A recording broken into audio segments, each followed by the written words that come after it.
首先就係入嚟嘅大門，咁玄關咧就有一個鏡啦。咁我哋睇一睇廚房，廚房係長形嘅，相當好用，亦都有窗啦。咁佢有爐頭、焗爐、雪櫃同埋儲物櫃㗎。飯廳可以擺到6人飯台。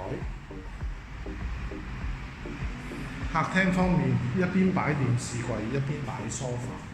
出邊有個騎樓啦，咁可以欣賞翻大圍嘅景色。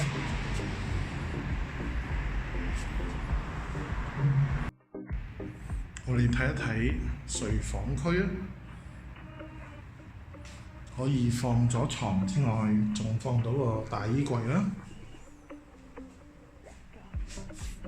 亦都係對翻大圍嘅景觀，相當開揚。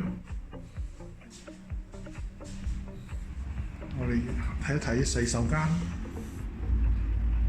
洗手間係企缸設計，方便淋浴，亦都有洗衣機、炕斗同埋掛衫嘅地方。咁呢邊就係主人房啦。主人房方正實用，放個雙人床，仲可以放個大衣櫃。